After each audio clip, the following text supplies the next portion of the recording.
ये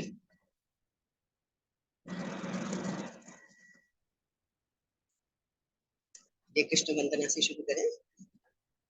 वसुदेव सुतं देवं कंस चाणूरमर्दनम्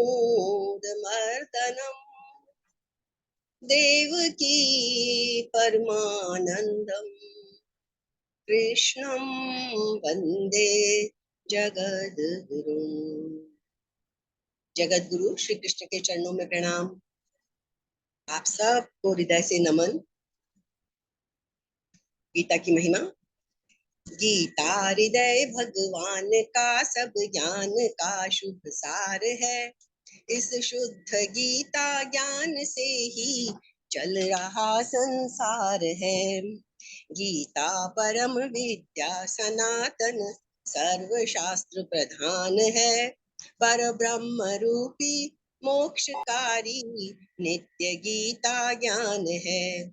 यह मोह माया कष्टमय तरना जिसे संसार हो, वह बैठ गीता नाव में सुख से सहज में पार हो।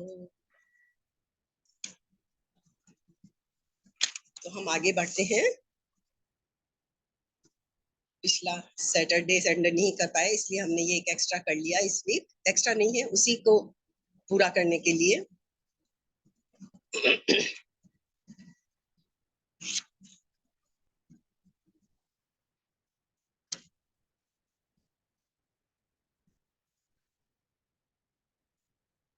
तो हमने देखा था 25वां श्लोक हमने पिछली बार कर लिया था, और हमने ये देख लिया था कि प्रवृत्ति पूर्वक निवृत्ति पूर्वक कैसे सांख्य योग की साधना की जाती है, वो हमने देख लिया था।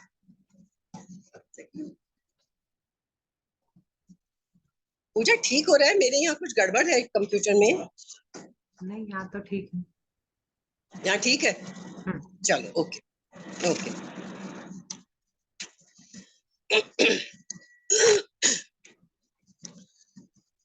तो वो प्रवृत्ति और निवृत्ति दोनों हमने देख लिया था।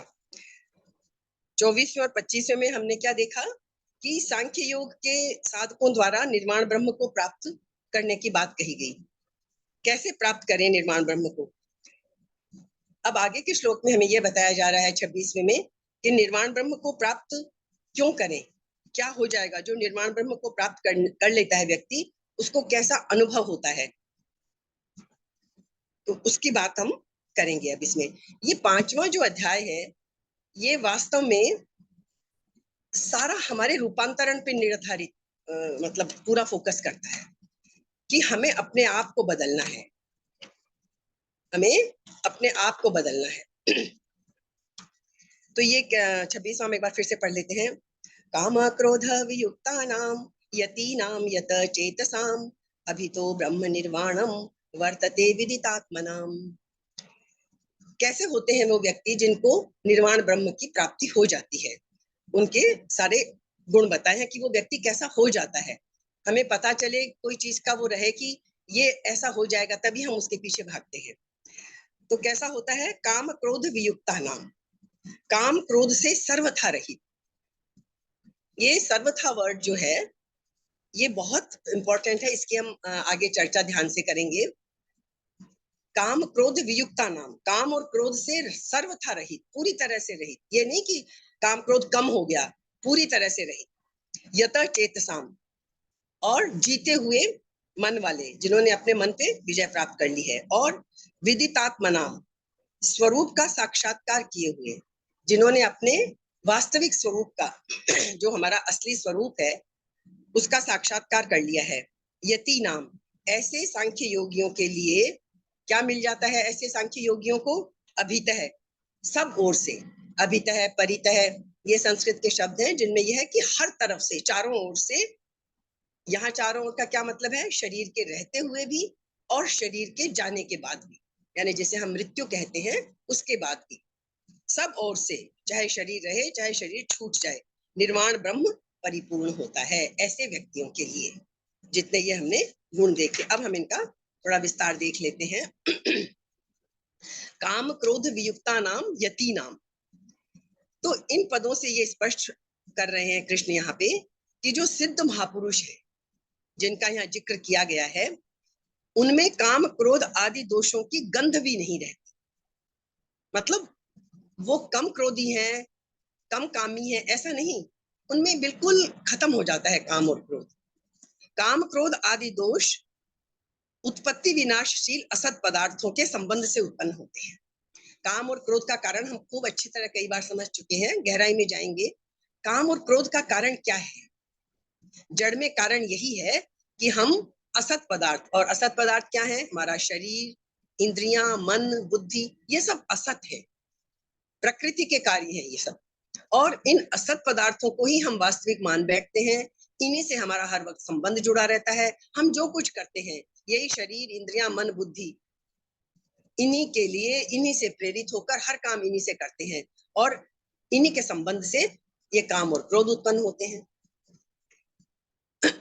तो जब सिद्ध महापुरुष हैं, उनका क्या होता है, इस असत से तो नाता टूट जाता है, और जो सत तत्व है, जो हमेशा रहने वाला है, उसमें उनकी स्वाभाविक स्थिति जो है हम लोगों की, उसका वो अनुभव कर लेते हैं।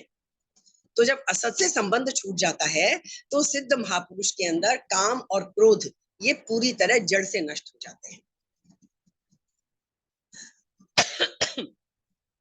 उसके अनुभव में अपने कहलाने वाले जिन चीजों को हम अपना कहते हैं, किन किन को? शरीर, अंतःकरण सहित, अंतःकरण में सब कुछ आ जाता है ना आपका, मन, बुद्धि, इंद्रियां, तो शरीर, अंतःकरण सहित संपूर्ण संसार के साथ अपने संबंध का सर्वथा अभाव हो जाता है जब व्यक्ति ऐसा सिद्ध महापुरुष हो जाता है। यदि काम क्रोध सूक्ष्म रूप से भी हो, बहुत जोर दिया गया है इस बात पे, यदि सूक्ष्म रूप से भी हमारे अंदर रह जाते हैं, तो फिर अपने आप को मुक्त मान लेना भ्रम है, गलत बात है। पूरी तरह नष्ट होना जरूरी है उनका। तो ये हमने देख लिया कि उत्पत्ति और विनाशशील वस्तुओं की जो हम इच्छा करते हैं, उसको तो काम कहते हैं। काम मतलब कामना। और कामना कब पैदा होती है? जब किसी चीज का अभाव होता है, अभाव में पैदा होती है। अभाव हमेशा किस चीज का होता है? असत वस्तु का, क्योंकि जो सत है उसका तो कभी अभाव होता ही नहीं है। तो इसलिए हमें ये कामना, क्रोध, ये सब जो है, और ये कैसे दूर होते हैं? जब हम साधन करते हैं, जब हम इस साधना के पथ पर आगे चलते हैं, तो काम और क्रोध हमारे धीरे धीरे कम होते हैं। ये हम सब अनुभव करते हैं। ऐसा साधक अनुभव करते हैं कि जो चीज कम होने वाली है, कोई चीज तो ऐसी है स्वभाव में कि आप कितनी भी कोशिश कर लो, वो ना कम होती है ना ज्यादा होती है। लेकिन जो चीज कम होने वाली है, प्रयत्न करने पे कम हो सकती है, इसका मतलब यह है कि वो कम होते होते खत्म भी हो सकती है।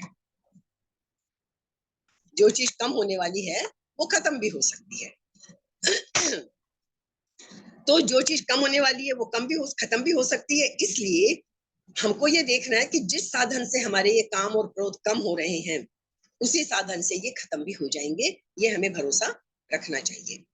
तो क्योंकि हम अक्सर अनुभव करते हैं कि भाई पहले जितना काम और क्रोध जल्दी पैदा हो जाते थे, उतनी जल्दी अब नहीं आते। पहले जितने वेग से आते थे, अब उतने वेग से नहीं आते। पहले जितनी देर तक ठहरते थे, उतनी देर तक अब नहीं ठहरते। ये सब बातें हम अनुभव करते हैं कि जब जब हम अध्यात्म के रास्ते पे, साधना के मार्ग पे चलते हैं, तो हमारे काम, क्रोध आदि वेगों में कमी आ जाती है। ये हम सब महसूस करते हैं।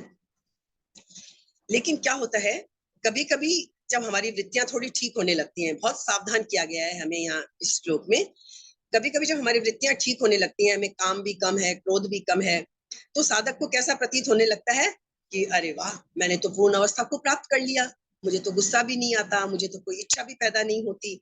लेकिन जब तक ये अनुभव हमें हो रहा है कि मुझे तो कोई इच्छा भी नहीं हो रही, मेरा तो क्रोध भी कम हो गया, ये अनुभव करना यदि हम कर रहे हैं ये चीज, तो इसका मतलब अभी हमें पूर्ण अवस्था की प्राप्ति नहीं हुई है।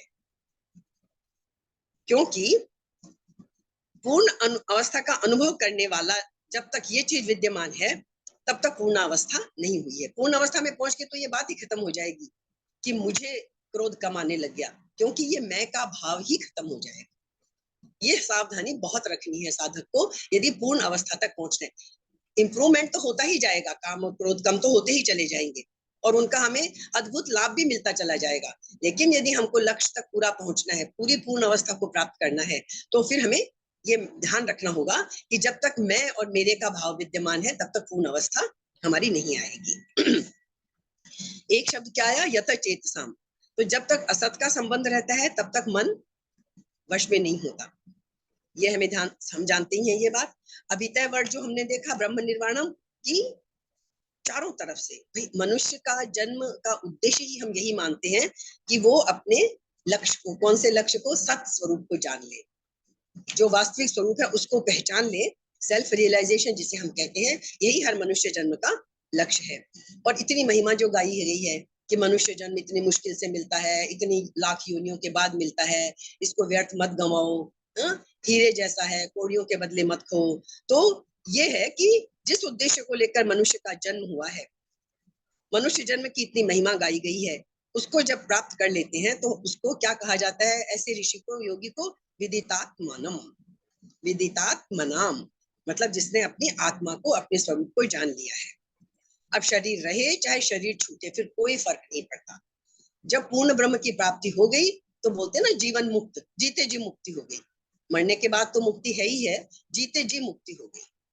तो फिर शरीर रहे चाहे शरीर छूटे, कोई फर्क नहीं पड़ता। ऐसे ज्ञानी पुरुष, जैसा इस श्लोक में आया है, अभी तो ब्रह्म निर्वाणम वर्तते विदितात्मनाम, फिर तो वो चारों तरफ से, हर तरफ, शरीर रहते हुए भी, शरीर छूटते हुए भी, वो इसी में अपना स्थित रहते हैं, ब्रह्म की अवस्था में ही।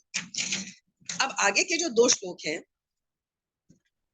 उनमें यह बताया गया है कि जिस तत्व को ज्ञान योगी और कर्म योगी प्राप्त करता है, उसी तत्व को ध्यान योगी भी प्राप्त कर सकता है। आजकल हम सब जानते हैं ध्यान की कितनी महिमा है। तो ये रास्ते हैं अलग अलग, कर्म का, भक्ति का, ज्ञान का, ऐसे ही ध्यान का रास्ता है। लेकिन ध्यान के रास्ते में एक और विशेषता क्या है? ध्यान योग जो है वो साधक को स्वतंत्रता से भी परमात्मा की प्राप्ति कराता है। मतलब आप ज्ञान योग पे भी ना जाएं, कर्म योग पे भी ना जाएं, भक्ति योग पे भी ना जाएं, खाली ध्यान योग से भी परमात्मा की प्राप्ति की जा सकती है। और जो कर्म योगी है, ज्ञान योगी है, भक्ति योगी है, उसको भी ध्यान योग सहायता करता है, उसको भी बहुत मदद मिलती है ध्यान योग के द्वारा। तो ये ध्यान योग की विशेषता है। जब ध्यान, सत्संग और स्वाध्याय, ये 4 चीजें हैं, हर साधक के लिए उपयोगी हैं, चाहे वो किसी भी मार्ग से चले। जब, ध्यान, सत्संग और स्वाध्याय, और ये जरूरी भी हैं और उपयोगी भी हैं। तो ये सारी चीजें बहुत जरूरी है। अब ध्यान योग की बात, यद्यपि 6ठा जो अध्याय है वो पूरा ध्यान योग का है, लेकिन कृष्ण इस 5वें अध्याय में ही एक तरह से उसकी भूमिका शुरू कर दे रहे हैं।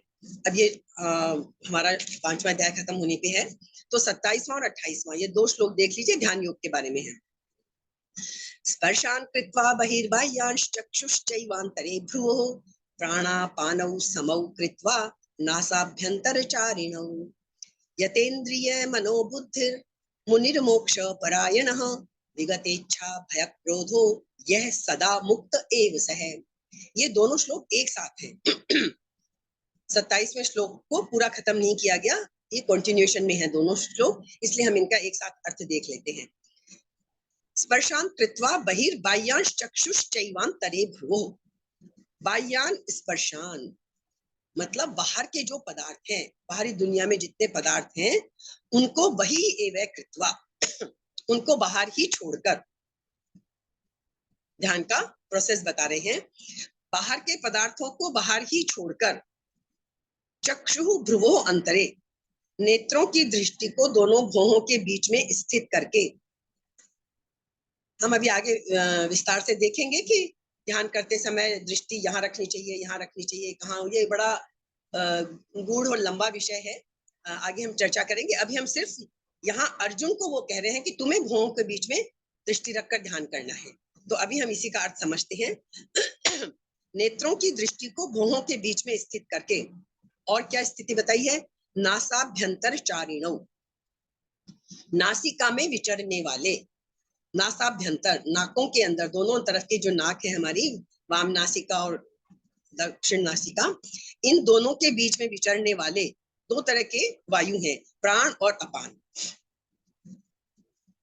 लेफ्ट और राइट, इन दोनों में दो तरह के वायु का विचरण होता है, सांस लेना और छोड़ना। उसमें प्राण और अपान वायु को समौ कृत्वा, समान करके, ये 27वां है, अभी सेंटेंस पूरा नहीं हुआ, 28वां आ जाता है।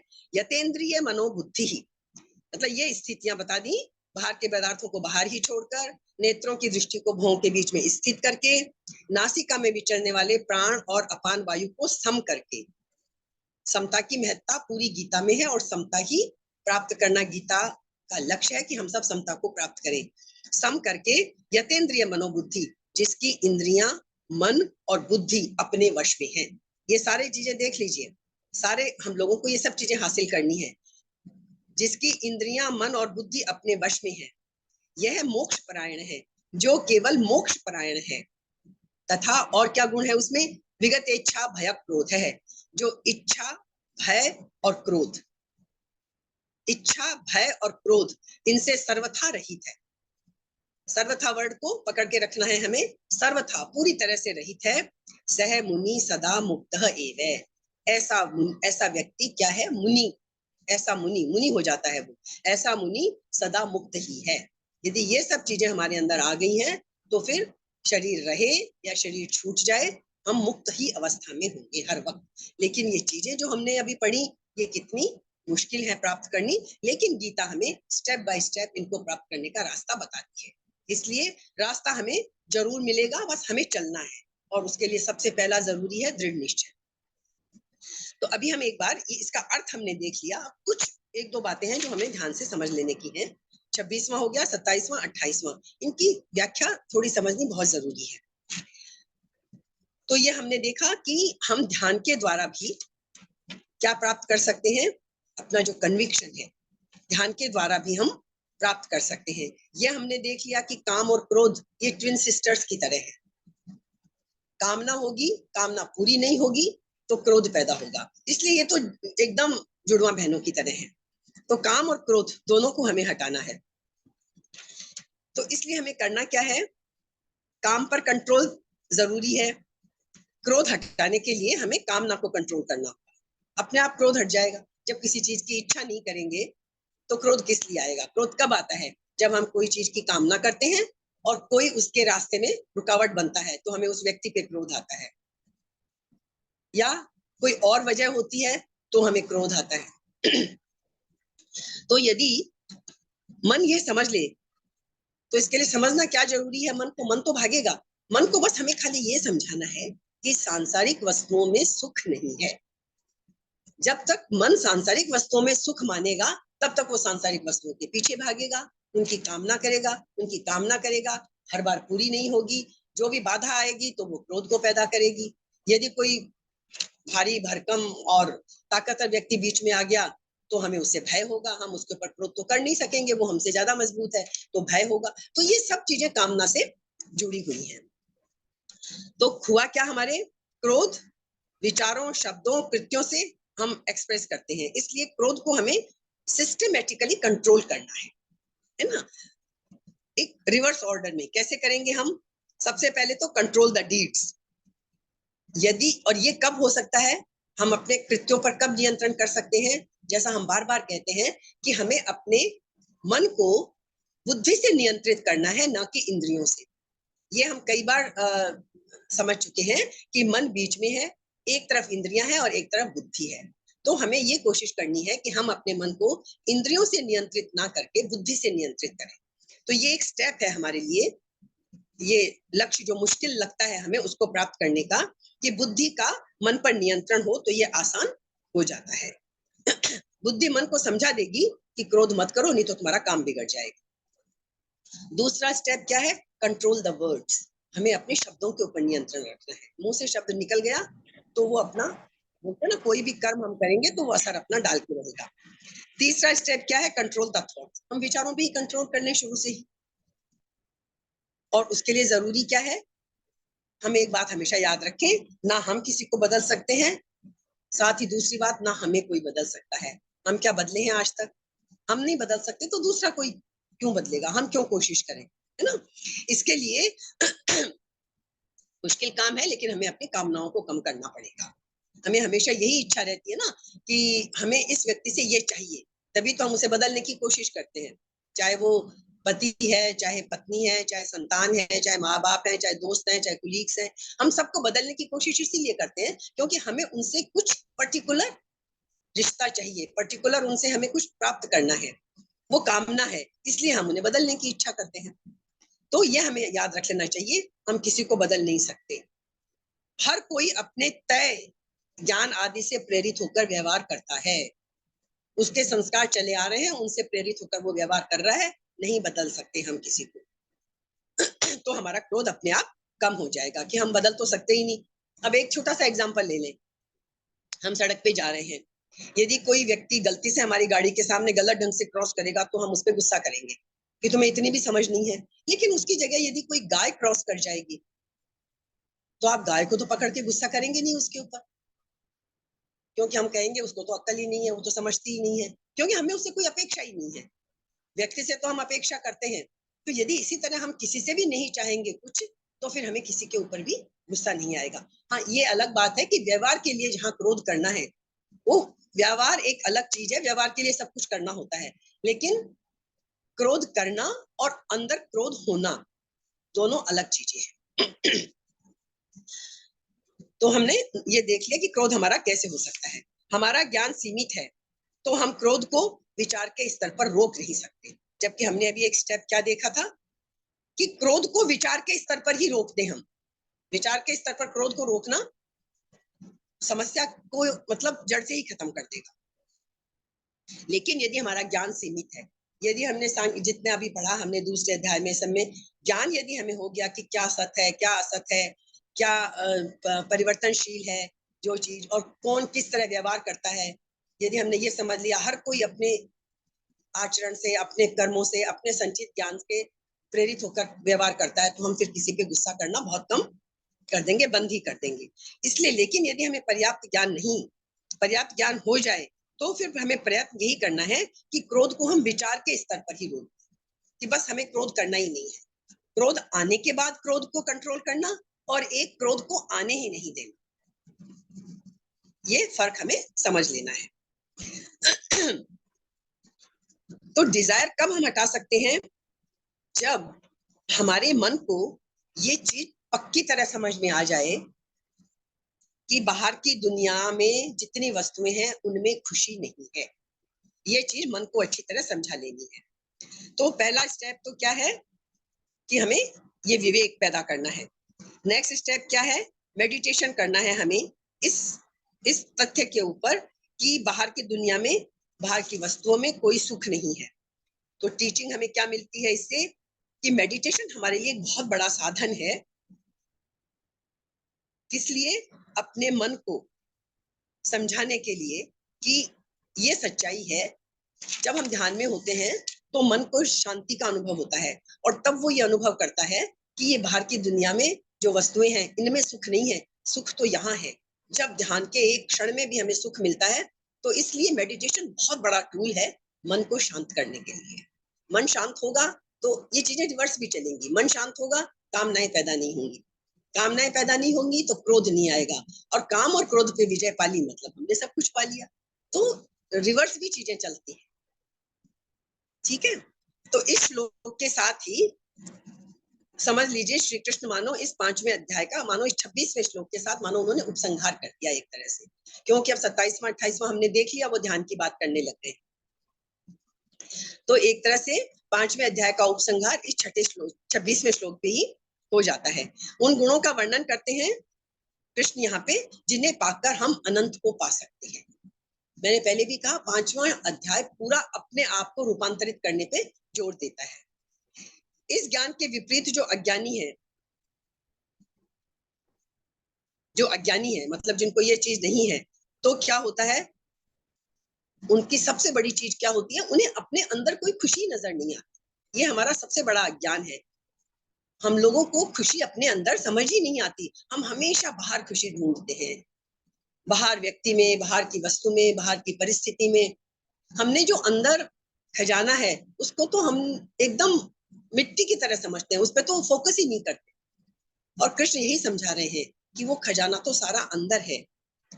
हमें अपने अंदर कोई प्लेजर नजर ही नहीं आता, हमें तो खुशियां सारी बाहर चाहिए होती है। सारे एंजॉयमेंट हमारे बाहर होते हैं। इसीलिए हम अपनी कामनाओं के साथ बाहर की तरफ दौड़ते हैं। कामनाएं पूरी नहीं होती हैं तो हम इरिटेटेड होते हैं, हम एंग्री होते हैं। इसलिए कंक्लूजन क्या निकला इस चीज का? श्री कृष्ण इस 26वें श्लोक में कहते हैं कि ये जो गुण बताए हैं मैंने 26वें श्लोक में, ऐसा व्यक्ति इस जीवन में ही नहीं, मरकर तो मुक्ति पाएगा ही, वो इस जीवन को जीते जी भी मुक्त हो जाएगा। और गीता इस मुक्ति को पाने के लिए हमें स्टेप बाय स्टेप तरीके भी बताती है, अलग अलग अध्यायों में। हमने शुरू से देखा, अब हम 5वां अध्याय समाप्ति पर है। कर्म योग से बताया रास्ता हमें, जो कि हम सबके लिए, गृहस्थ लोगों के लिए बहुत प्रैक्टिकल रास्ता है। स्वधर्म का पालन और निष्काम भाव से कर्म करना। शरीर, मन, बुद्धि, इंद्रियां, इनको अपना नहीं मानना, अपने लिए नहीं मानना, ये कर्म योग का रास्ता हो गया। फिर ज्ञान योग का रास्ता हमने देखा, सांख्य योग का, जो प्रवृत्ति मूलक भी है, निवृत्ति मूलक भी है। ज्ञान योग का रास्ता है श्रवण, मनन, निधिध्यासन, ध्यान, ये सब जो अब 6ठे अध्याय में हम पढ़ेंगे, ध्यान योग। तो इस ध्यान का भी हमें प्रीव्यू मिल गया है। एक्चुअली क्या है, हमें ध्यान चीज क्या रखनी है, बस अब हमारे लिए जो टेक अवे है, जो हमने सोचा है कि हमें क्या ग्रहण करना है, हमें यह समझना है कि वी आर कंप्लीट, हम अपने आप में संपूर्ण हैं, हमारे अंदर कुछ अभाव नहीं है। जब हम अपने अंदर अभाव मानते हैं तब हम उसकी पूर्ति के लिए बाहर की तरफ दौड़ते हैं। यदि हम ये समझ लें कि हम ईश्वर के अंश हैं, हम परिपूर्ण हैं, जब हम ईश्वर के अंश हैं तो हम खुद ईश्वर स्वरूप ही हैं, तो हम कंप्लीट हैं। We are full, we are complete. There is no joy in the outside world, बाहर की दुनिया में कोई खुशी है ही नहीं। जो वास्तविक सुख है, प्योर जो सुख है, वो हमारे अंदर है। बस सिर्फ हमें उसको डिस्कवर करना है, कहीं से ढूंढ के भी नहीं लाना है अंदर मौजूद है, बस हमें पहचानना है, बस इतना सा काम करना है। और उसके लिए हमें क्या स्टेप्स करने हैं, क्या चीजें पक्की करनी है? I am not the body, मैं शरीर नहीं हूँ, मैं मन भी नहीं हूँ, मैं बुद्धि भी नहीं हूँ, तो फिर मैं क्या हूँ? मैं पूर्ण ज्ञान हूँ, मैं पूर्ण आनंद हूँ, और मैं परफेक्शन हूँ, संपूर्ण। पूर्णमदः पूर्णमिदं पूर्णात् पूर्णमुदच्यते पूर्णस्य पूर्णमादाय पूर्णमेवावशिष्यते। जब पूर्ण है तो उसमें तो कभी कुछ कमी हो ही नहीं सकती। जीरो में से क्या हटाएंगे? जीरो में से जीरो हटाएंगे तो भी जीरो ही बचेगा, जीरो में जीरो प्लस करेंगे तो भी, तो शून्य में शून्य, कुछ नहीं, ना घटता है ना बढ़ता है, वो पूर्णता है। तो पूर्ण, वो पूर्ण मद है, हमको अपने आप को वो पूर्ण समझना है। अब एक बार सोच के देखिए, ये थॉट, सिर्फ ये थॉट भर ही कितना फैसिनेटिंग है, ये सोचना भर ही कितना अच्छा लगता है कि हम परिपूर्ण हैं, सब कुछ हमारे अंदर है। कितना अच्छा फील होता है ना, हम कितने कितने धनवान हैं, हम कितना अद्भुत खजाना है हमारे अंदर। एक बार इस चीज को हम दृढ़ता से खूब अच्छी तरह से अनुभव करें तो खुशी तो ऐसे ही मिल जाएगी, किसी और के ऊपर निर्भर ही नहीं है हम। ये हम देख ही चुके हैं, अपनी खुशी हमें अपने ही द्वारा प्राप्त करनी है, वो क्योंकि वो हमारे ही अंदर है। आत्मनि एवं और आत्मना, आत्मनि अपने अंदर, आत्मना अपने द्वारा, सब कुछ हमें अपने ही द्वारा मिलेगा। तो कितनी बड़ी चीज है ये वाली। हमें तो बस साधना यही करनी चाहिए जो भगवत गीता हमें बता रही है चीजें, कि इनको हम पालें, इस रास्ते पे चल पड़े बस, तो फिर हम तो शहंशाह हैं, हम तो ईश्वर ही हैं, इस दुनिया के मालिक हैं, हम पूर्ण हैं अपने आप में। तो और इस सब के लिए करना क्या होगा हमें? हम पहले कई बार चर्चा कर चुके हैं, अभ्यास, अभ्यास करना होगा, और निरंतर अपने आप को स्मृति दिलानी होगी कि हम डिवाइन हैं, हम कोई घटिया टुच्चे इंसान नहीं है, हम डिवाइन हैं, हमारे पास कितना बड़ा खजाना है। तो ये क्रक्स है, और उसके लिए हमें अभ्यास करना होगा। गीता सिर्फ इन्हीं चीजों पे जोर देती है। जैसे हमने बार बार चर्चा की, अर्जुन कहता है बड़ा मुश्किल है मन को साधना, और कृष्ण क्या जवाब देते हैं उसे? अभ्यासेन तु कौन्तेय वैराग्येण च गृह्यते। दो चीजें हैं, अभ्यास और वैराग्य। और वैराग्य कब आएगा? जब हम ये सोचेंगे कि ये तो बहुत तुच्छी चीजें हैं जिनके पीछे हम भाग रहे हैं, असली खजाना तो मेरे अंदर है। तो हम बाहर की चीजों से हमारा वैराग्य हो जाएगा, हम अंदर की तरफ मुड़ेंगे, ध्यान उसमें हमारी बहुत ज्यादा साधना करेगा। हमने जितना अब तक पढ़ा उसको हम लिंक कर रहे हैं। क्योंकि एक बहुत जरूरी चीज हम अपने जीवन से अनुभव से लेते हैं, हम खाना खाते हैं। सिंपली खाना खाना, उसका क्या अर्थ है यदि वो खाना पचे ही नहीं? हम आम भाषा में बोलते हैं ना, यदि खाना शरीर को ही नहीं लग रहा। यदि खाना शरीर को लग ही नहीं रहा है तो उस खाने का फायदा क्या है? तो सिर्फ खाना खाना महत्वपूर्ण नहीं है जब तक कि उसका डाइजेशन ना हो। तो बिल्कुल इसी तरह से सिमिलरली सिंपली हम गीता को पढ़ लें और खाली समझ लें बस, तो कोई फायदा नहीं है जब तक कि हम इसको आचरण में नहीं लाएं। कोई फायदा नहीं। खाना खाया और पचा नहीं तो खाने का कोई फायदा नहीं।